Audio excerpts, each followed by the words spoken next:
Hello everyone, welcome you arts academy triple A and my name is Ankur Verma.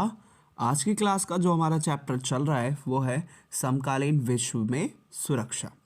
इसी के चलते आज हम नेक्स्ट टॉपिक स्टार्ट कर रहे हैं जिसका नाम है सुरक्षा की धारणा। प्रीवियस क्लास में हमने पढ़ा था सुरक्षा क्या होती है। तो सुरक्षा मतलब होता है खतरों से आज़ादी।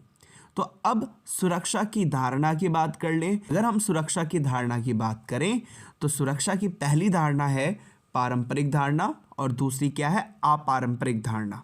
अब इसमें धारणा क्या होती है? धारणा मतलब कि जो चीज़ पहले से चली आ रही है। तो सुरक्षा को लेकर पहले के टाइम पर क्या सोचते थे लोग और सुरक्षा को लेकर आज के टाइम पे क्या सोचते हैं लोग। इस वजह से सुरक्षा की दो तरह की धारणाएं बन चुकी हैं। पहले पारंपरिक धारणा सुरक्षा की ये है कि पुराने समय में लोगों को किस चीज़ से ज़्यादा खतरा था।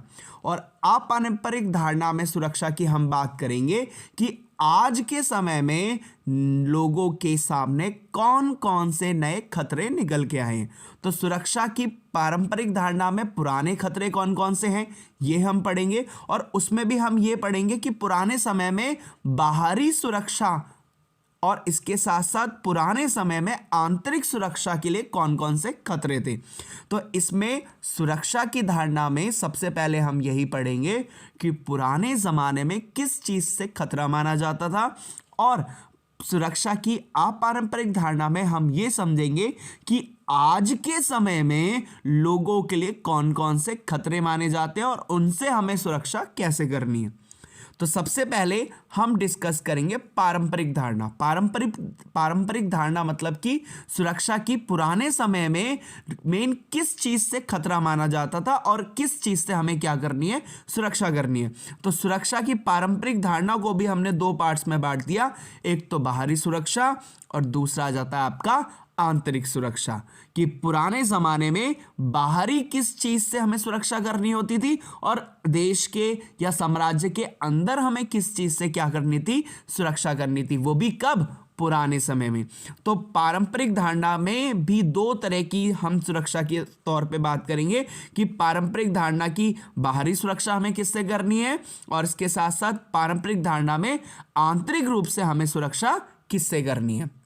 तो सबसे फर्स्ट इसमें निकल के आता है कि सुरक्षा की हम पारंपरिक धारणा की बात कर रहे हैं। पारंपरिक धारणा मतलब पुराने समय में अगर सुरक्षा के लिए जो खतरा माना जाता था वो बाहरी तौर पर किसको माना जाता था, इसके ऊपर बात करेंगे। तो सबसे फर्स्ट पॉइंट क्या कहता है? सबसे फर्स्ट पॉइंट यही कहता है कि सुरक्षा की पारंपरिक अवधारणा में सैन्य खतरे को किसी देश के लिए सबसे ज़्यादा खतरनाक माना जाता था। अभी हम बात क्या कर रहे हैं? पारंपरिक धारणा। पारंपरिक धारणा में भी किसकी बात कर रहे हैं?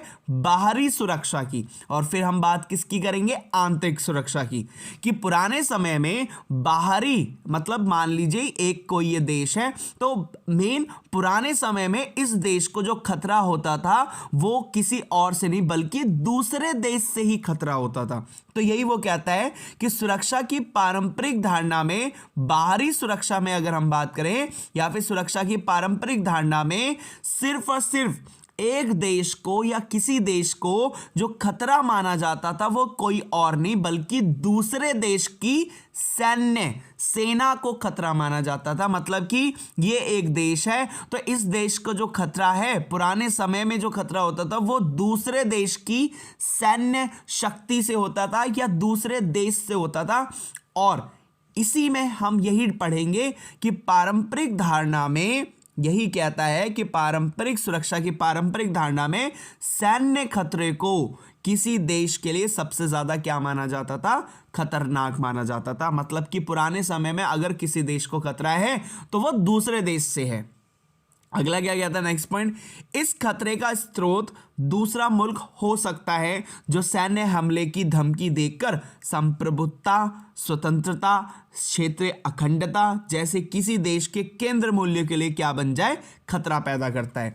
तो इसमें क्या कहता है कि पारंपरिक धारणा में मान लीजिए एक देश है तो इसको जो खतरा है वो किसी और से नहीं बल्कि किससे खतरा है? दूसरे मुल्क से। मतलब ये मुल्क है, ये एक देश है और ये बी देश है।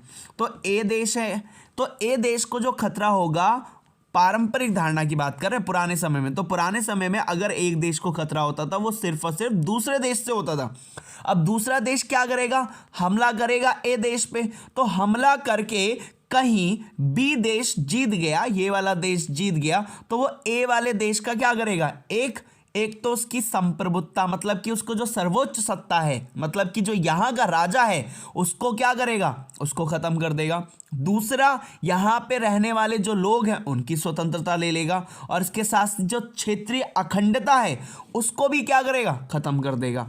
तो मेन जो क्षेत्र की, मतलब जो देश की अखंडता, एकता है, उसको वो क्या करेगा, दूसरा देश खत्म कर देगा, उसकी सैन्य शक्ति खत्म कर देगा, उसका राजा खत्म कर देगा, वहां के लोगों की स्वतंत्रता खत्म कर देगा। तो यही मेन सबसे बड़ा खतरा माना जाता था, वो भी कब, पुराने समय में। तो यही कहता है कि पारंपरिक धारणा में जो एक देश को खतरा माना जाता है वो दूसरे देश की मेन सैन्य शक्ति या दूसरे देश को खतरा माना जाता है। क्यों, अगर दूसरा देश अटैक करेगा तो वो क्या कर लेगा, उस देश की जो सैन्य व्यवस्था है, उस देश का जो राजा है, उस देश के लोगों की जो स्वतंत्रता है, उसको क्या कर देगा, वो खत्म कर देगा। मतलब कि दूसरे देश के जो केंद्र मूल्य हैं उसके लिए क्या बन जाएगा, खतरा बन जाएगा। इसी के चलते नेक्स्ट पॉइंट क्या कहता है, नेक्स्ट पॉइंट ये कहता है कि सैन्य कार्यवाही से आम नागरिकों के जीवन को भी क्या होता है, खतरा होता है। बिल्कुल सही बात है कि जब भी एक देश दूसरे देश पर हमला करता है या एक देश की दूसरे देश से लड़ाई होती है, तो मेन जब भी सैन्य कार्यवाही होती है या मेन युद्ध होते हैं, तो उससे आम नागरिकों का जीवन बिल्कुल पूरी तरह से क्या हो जाता है, प्रभावित हो जाता है। क्यों, क्योंकि उस समय, युद्ध के समय, लोगों की खाने की कमी हो जाती है, इसके साथ कई सारे लोगों को युद्ध में लड़ने के लिए भेज दिया जाता है, और उन देश के, जिस देश में युद्ध हो रहा है या फिर जो देश युद्ध कर रहे हैं, उनके नागरिकों का जीवन भी किस में पड़ जाता है, खतरे में पड़ जाता है। क्यों, कहीं अगर कोई दूसरा देश जीत गया तो उन नागरिकों को क्या किया जाता है, बंदी बना दिया जाता है या मार दिया जाता है। तो इस वजह से जब भी सैन्य कार्रवाई होती है तो उससे आम नागरिकों का जीवन बहुत ज्यादा क्या हो जाता है, खतरे में हो जाता है। अगला क्या कहते हैं, अक्सर निहत्थे और आम औरत मर्द को जंग का निशाना बनाया जाता है और उनकी सरकार का हौसला तोड़ने की क्या की जाती है, कोशिश की जाती है। मान लीजिए सपोज करते हैं एक ये देश है और एक ये देश है, इन दोनों के बीच में क्या हो गई, लड़ाई हो गई। तो इस लड़ाई से क्या होगा कि जब भी लड़ाई होती है तो दूसरा देश ये सोचता है कि उस देश की जो जनता है उसको क्या कर ले, उसको निशाना बनाता है, उसके ऊपर मेन क्या करता है, हथियार छोड़ता है या फिर मेन उसके ऊपर हमले करता है, ताकि हमले करके वो क्या कर सके, दूसरे देश को कमजोर कर सके और अपने आगे घुटने टेकने के लिए मजबूर कर दे। तो यही मेन इस चीज में बताया गया है कि पारंपरिक धारणा की बात करें तो पारंपरिक मतलब कि पुराने समय की सुरक्षा की धारणा की बात करें, उसमें भी अगर हम बाहरी बात करें तो इसमें बताया गया सुरक्षा की पारंपरिक धारणा में जो खतरा माना गया है किसी देश के लिए, वो दूसरे देश की सैन्य शक्ति या दूसरा देश माना गया है खतरा। और सैन्य खतरे का जो स्रोत है वो कौन है, दूसरा मुल्क है। मतलब कि एक देश को सिर्फ और सिर्फ जो खतरा है वो दूसरे देश की सेना से है या दूसरे देश से खतरा है। क्यों, क्योंकि दूसरा देश जब भी अटैक करेगा, मान लीजिए बी ने ए पे अटैक कर दिया और बी जीत गया, तो क्या होगा, इससे ये होगा कि ए देश के जो मेन वहां का संप्रभुता है, मतलब वहां की जो सर्वोच्च सत्ता, मतलब कि जो वहां का राजा है उसको खत्म कर देगा, स्वतंत्रता खत्म हो जाएगी लोगों की, और जो क्षेत्र अखंडता है वो उसमें भी क्या होगा, प्रभावित होगा। तो जब भी सैन्य खतरा होता है तो इससे दूसरे देश की संप्रभुता, स्वतंत्रता और क्षेत्र अखंडता जैसे जो केंद्र मूल्य है उनके लिए क्या हो जाता है, खतरा पैदा हो जाता है। और इसके साथ साथ सबसे मेन अगर हम बात करें तो जब भी युद्ध या सैन्य कार्रवाई होती है तो उससे जो आम नागरिक है, आम जनता है, उनका जीवन भी क्या हो जाता है, खतरे में पहुंच जाता है। और जो दूसरा देश हमेशा, मतलब जो आक्रमणकारी देश है, जो हमला कर रहा है, वो क्या कोशिश करता है, वो ये कोशिश करता है कि वो जो आम नागरिकों को उनको क्या करे, पकड़ ले, उनको में निशाना बनाया जाता है ताकि वो क्या कर सके, उस जो दूसरी सरकार जिसके मेन वो नागरिक हैं उस सरकार पर क्या कर सके, मेन उसका हौसला तोड़ सके, उसको कमजोर कर सके, उसको घुटने टेकने के लिए क्या कर सके, मजबूर कर सके। होपफुली आपको ये समझ में आया होगा। Thank you.